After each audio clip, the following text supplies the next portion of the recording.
we finished David, we finished Solomon, right? Now we're going to get to some kings, right? So the rest of the 4 Sundays for this year, we can look at the 4 kings. Remember this chart? I hope you remember this history. Okay? So who is the first king of Israel? Then David. Then what happened after Solomon? North is Israel. How many tribes? For Israel, how many tribes? 10 tribes. Israel. How many tribes in Judah? Who are those 2? Benjamin, Judah. Okay, Benjamin, Judah. All right. Okay. Any good king in Israel? No good king, right? How many good kings in Judah? 8 good kings. Okay. So Israel was ended by Assyria 722. Remember this day. 722 when this year. 722 BC by Assyria. And 586 destroyed by Babylon. Alright? So this is a history. A Bible history. We should remember this. But we're going to concentrate on 4 kings. This is the king of Judah. And you can see which one is evil, good, and revival. In general, what type of king you want to learn? If you want to learn from the good king or you want to learn from the bad kings? Huh? I hope we all want to learn from the good models. So we're going to look at these 4 kings. Today we're going to look at Jehoshaphat. And this is the rest of the year we're going to look each Sunday we're going to look at each good king. How did they revive nations? Alright? So that's today's focus. I know time's short and we also have a Sunday school to dig into it. So we're going to look at 2nd Chronicles. Let's look at chapter 17. Chapter 17.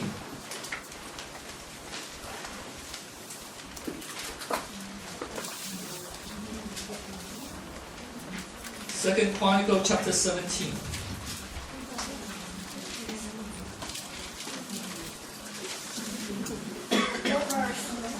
We're going to look at the whole chapter.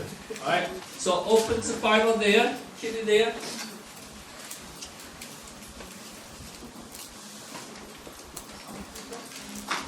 Okay. Alright. Kings. Is that important? Yes. King is very important. The Bible says, when the righteous increase, the people rejoice. But when the wicked rule, the people groan. And that's why election is so important. We don't have a choice to choose a king, right? If you go to Europe, the kings everywhere. And not kings everywhere. I mean, they all have kings. And actually, we visited Westminster Abbey. It's all a bunch of dead king and queen buried there. That's where the dead king and kings buried. So, king comes and go, but it's very important for the people. And for our society, a democracy society, the officials, the leaders are so very important. And that's why every election is so important. You think about a leader, not just a leader, he can influence the whole nation. And that's why we're going to see how in the Old Testament, how in the kingdom of Judah, how this king impact the whole nation, or even the whole area. So first of all, we're going to look at Jehoshaphat. Jehoshaphat became the king when he was only 35 years old. And he ruled in Jerusalem for 25 years. Think about it, 35 years old, he became the king. And we can learn a couple of things that why he is a good king. But he's not a perfect king. If you look at that, there's 4 chapters talk about this king. Chapter 17, 18, 19, and 20. And we're going to look at the 17 only. But you hope you go back and look at his battle in chapter 9, 18 and 19. He made many mistakes. He married the wrong person. But primarily, he did two things. First, he walked in the Word of God. Look at verse 3 of chapter 17, if you have a Bible. The Lord was with Jehoshaphat because he walked in the early ways of his father David. He did not seek the Baals, but sought the God of his father and walked in his commandments, and not according to the practice of Israel. The Lord was with him. And if you look at verse 1 and 2, when he started to become a king, what does he do first? He fortified the city, he built up the city against Israel. You know, after the split, Israel and Judah actually they fight between each other. So the first he kind of steal the border, right? He wanted to build up the city so can against Israel. But that's not the thing. The Bible says the Lord was with him. The Lord was with him because what? Look at verse 3. He walked in the earliest ways of his father David. In the Bible, they always shows who is the model. Okay, his case, David, and especially the early days, means David, the end of life, he also not doing quite well, unfortunately. But the beginning, he's doing very well. So here there's a Jehoshaphat walk in the early ways of his father David. Instead of the practice of Israel. You know, Israel has no good king, right? Israel is no. When we talk about North Kingdom. So there's always choice. David's way or Israel's way, especially King Ahab is the worst king. So oftentimes the Bible says it's King Ahab's way. Alright? So each day we need to make a choice. Which way you want to walk? David's way or Ahab's way? You all need to make a choice. And the Lord was Jehoshaphat because he wanted to walk in David's way. This is what the Bible says about David. In the first King said, he walked in all this, and he walked in all the sin that his father did before him, and his heart was not wholly truly to the Lord, as the heart of David his father. Because David did what was right in the eyes of the Lord and did not turn aside from anything that commanded him all the days of his life, except the matter of Uriah the Hittite. Yes, David did something wrong, very bad. But the Bible said, except that thing, he did good, right in God's eyes. So, Jehoshaphat, father. The second thing he did is follow God instead of Baals, the idol of Baal.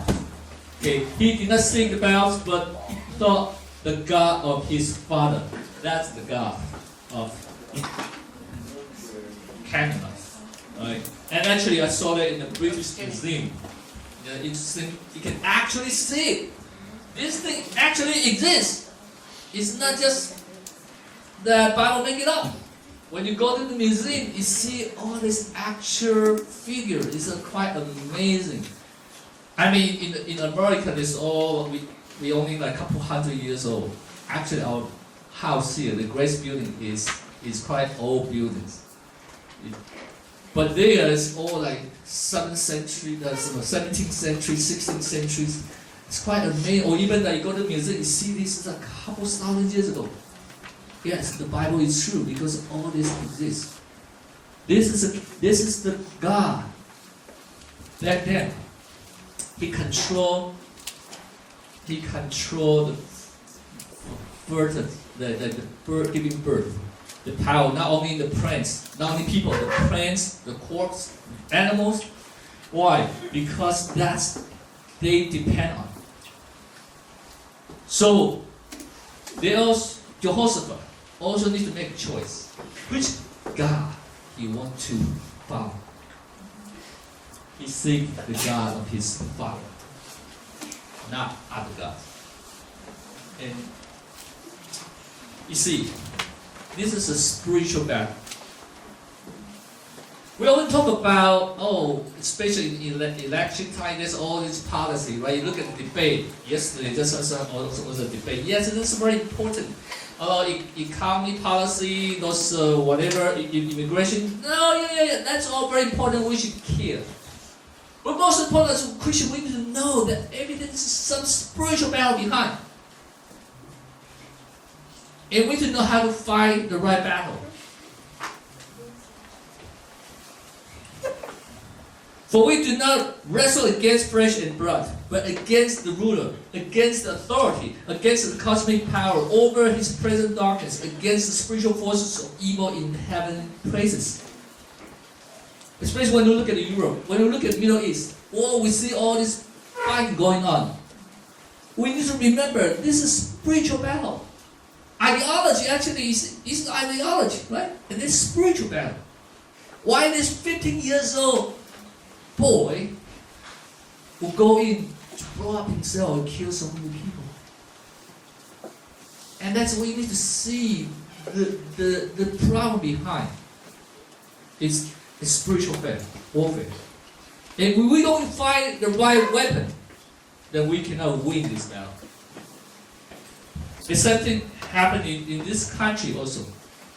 Right? And Jehoshaphat really, that he's a king. He knows what is important. Yes, he built on the border, he fortified the city, but he knows this is spiritual warfare. So he sees God first. He walks in God's way first. And then see what the benefits. God strengthens him. You see, verse 5. Therefore the Lord established the kingdom in his hand, and all Judah brought tribute to Jehoshaphat, and he had great riches and honor. You see, that's God's way. Always see God's kingdom and righteousness first, and what? All this is going to add into you. Too often when you see riches, honor, and we forget about God. But when you see God first, God gives it all this to you. This is domestic, right? What's the best domestic policy? Is to see God, is to walk in David's way. You may say, I'm not a king, there's no king in this country. But everyone is a leader for yourself. Father is a leader for your home, or maybe it's a leader for your company. What are you going to do? Which way you going to walk? Which God you going to follow? You want to follow gods on this earth, on this world, or you want to follow Jehovah? And actually, do you know Bible has a criteria for king? Do you know? Think about it. Okay, if you want to, what's the criteria you think about should be a good king? What are good criteria? Wisdom. Okay, very good. Solomon asked for the wisdom. Yes? Fairness. Just. Good. Okay, that's very important.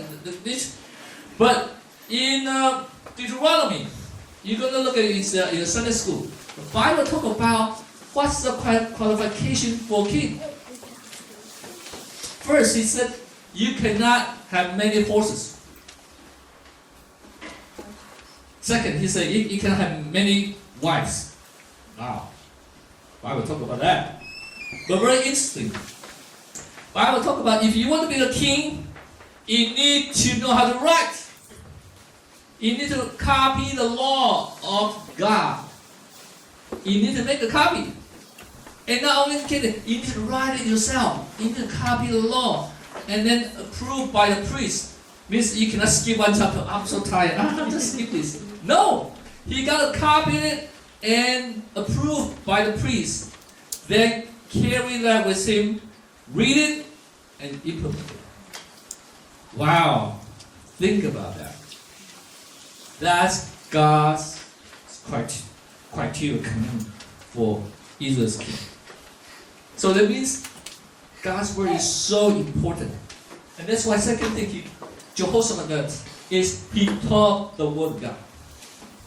First part, he learned it. He learned it, he implemented it, and then his kingdom becomes strong. But that's only the first step. Second step, he taught them. He implemented a national-wide Bible study program. Wow.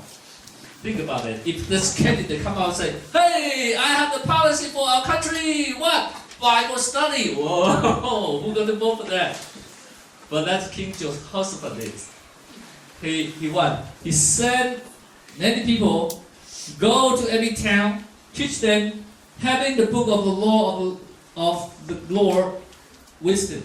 And they went about through all the city of Judah and taught among the people. How much we know about the Bible?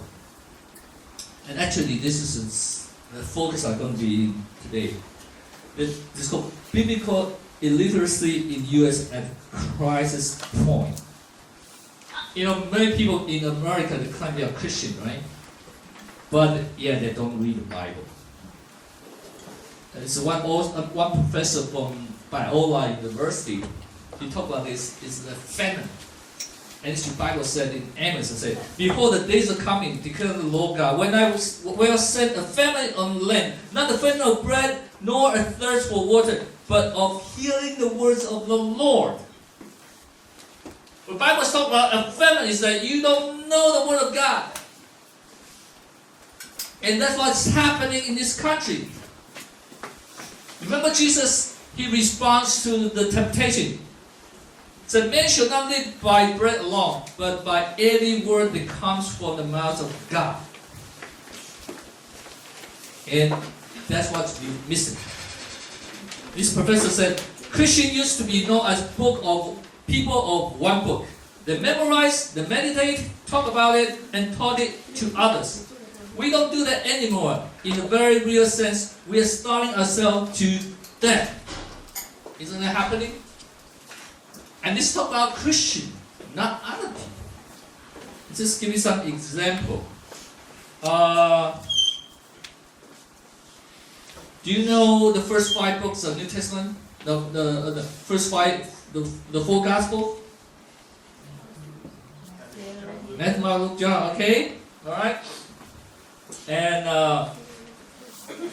this professor, he teaches the Bible. Okay, and this is a college student. Very interesting. He said once a student wrote, Joshua is the son of a nun. A nun. Got it? Bible said Joshua's father is Nun. Nun. Okay? N-U-N. Okay? Joshua's father is Nun. Okay? That's the name. But he thought his student said his mother is a nun. So, you know, Joshua time there's no Catholic church here. How is this not right? So it just add A, you know.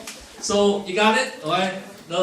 So this is something that is so interesting that people don't know. And another thing is that you know Sodom and Gomorrah. What are they? What are Sodom and Gomorrah? Many people thought they are a couple. Oh, no wonder, right? You think the people that is another joke is like, you know, that many people thought that John of the Baptist, the John of the Baptist is one of the 12 disciples. It's not, right? So this just give us some example that says we don't know the Bible. And when we don't know the Bible, then we come to problem. 60% of Americans cannot name even 5 of the 10 commandments. No wonder people break the 10 commandments all the time. If you don't know, then you're going to break it, right? Not even mention you know the law, even if you're still going to break it.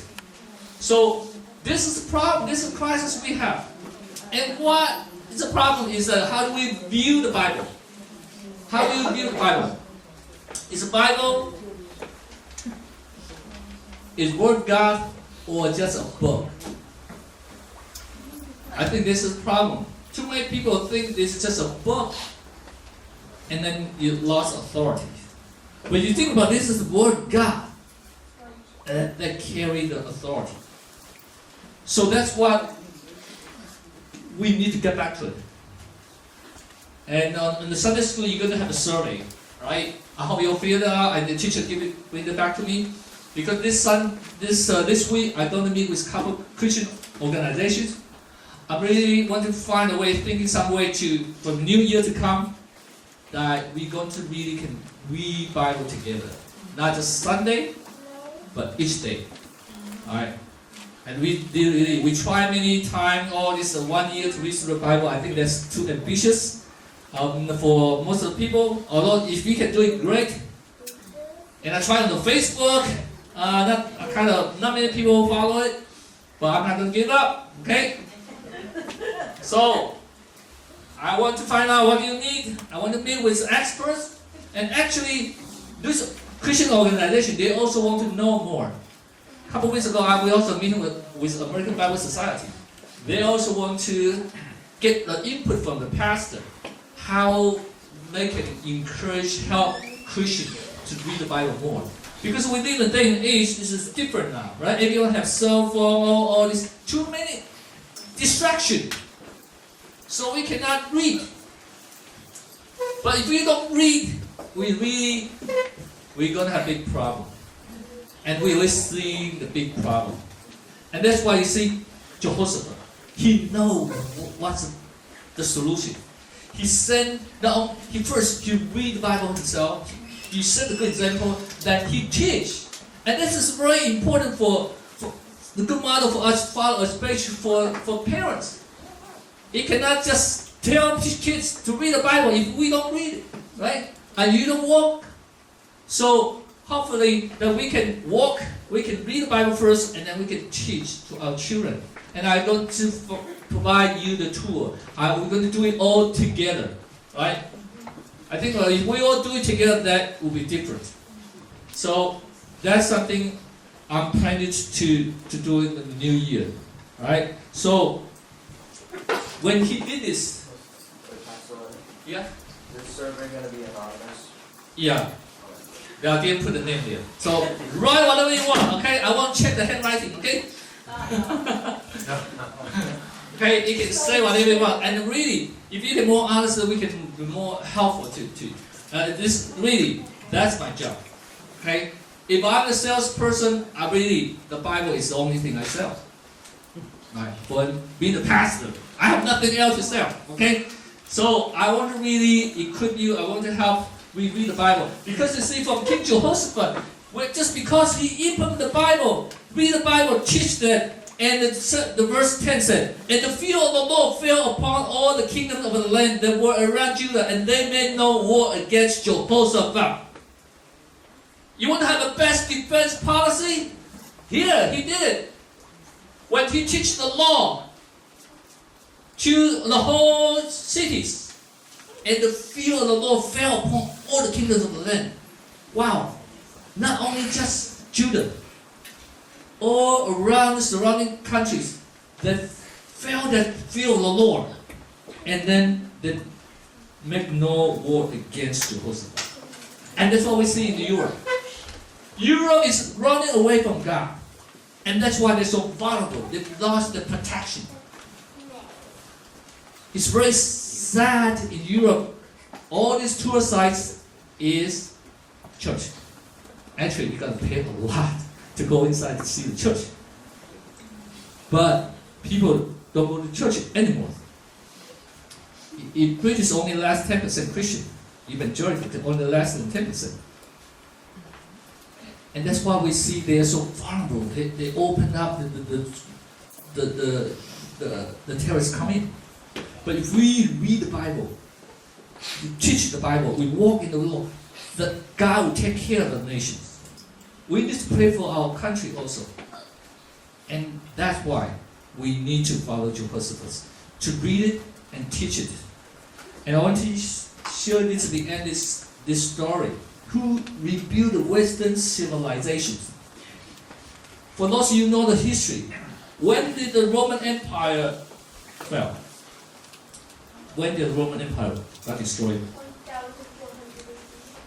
The West, I know it's about West, okay, just West Roman Empire. not the east, west. Oh, not yet? Okay, 476 AD, okay, the Roman Empire. The Rome, okay, you can say the Rome fell into barbarians. Then back then it's barbarians, okay. All these British, all these England, European people. But how? How they rebuilt it? This is very, very interesting story. Who rebuilt the Western civilization? Why they call it barbarians? Because they're wild.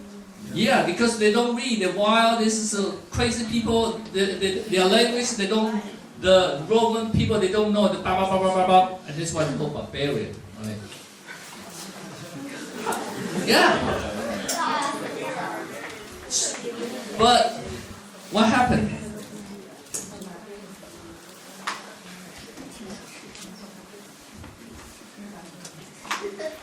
This is monastery outside of Ireland, right? Look at this island, all rock, right? And inside on that island, they found this monastery. What? The monk stay inside. It's during the 600 and between 600 and 800. Amazing. You should go there to visit. Nobody can live there now, okay? But they climbed 600 steps onto this place. When the Roman Empire got destroyed, many people run to Europe, okay? And back then, there's a lot of this monastery already established due to the coast of Scotland, Ireland, right? And what does this monk do? That copy and preserve the Bible. Right? You know, Irish people originally also like barbarians, but they become Christian by who? Irish saint. Irish saint. St. Patrick! Yeah! Okay? Alright. Well, I don't have time to go St. Patrick, okay? Alright. But Irish people originally, they'll carry the scarf, the dead people's head on their waist. To show, hey, we are so cool, right? Think about it. We kill people's head and put it here, alright? But after they become Christians, they got changed. And they started reading, copying the Bible. And that's on all these places. The monk preserved the Western civilization. Write down the Bible. Also those great literature, they copied it down. They do that first. Then, after that, they fan out into Europe. This time they don't carry the dead skull anymore. They carry, what do they carry? Bible is that, yes. And then so they fan into the Europe and then convert one country at a time. So entire Europe become Christians. It's because all these monks. Think about that. The weapons so powerful, and they still work today. You don't go out to use knife. You go out to use whatever cruise missile. You go out to use for the Bible, and they conquer the Europe. It's quite a lot. You think about 700 monastery, all this, and then they say do this research that 70-80% of commentary is all written by Irish monk, right? So when you look at the history, it's amazing that how the Word of God can really transform not only the community, transform the whole Europe. So yes, we look at the Europe now. It's declining because they're running away from the Word of God. But still, if we know how to get back. So next time, if you read the Bible, not just for yourself, you think this is the weapon. This is the weapon. And not only that, you need to write it down and copy it. I went to the seminary, one class, one professor actually wanted us to copy the whole Exodus. Oh. That's a lot of work. Can you try it? Not just read it, copy it down. Okay? Write it down. And actually, many seminary they use this. Right? You just copy the entire Bible. Maybe somebody want to try. Okay, after you done, show it to me. Not copy machine. Handwriting. Okay? You see, God's law for the king. Can the question come up? God's law for the king is to write it, to copy it. Not just read. Copy. And I'm not asking you to do the copy yet, okay? Just read. Alright? But maybe we should, okay? Maybe write down on your survey, okay? Maybe we can pick a book. Alright? Let's all copy it. Alright? Handwriting. So, may the Word of God to transform us.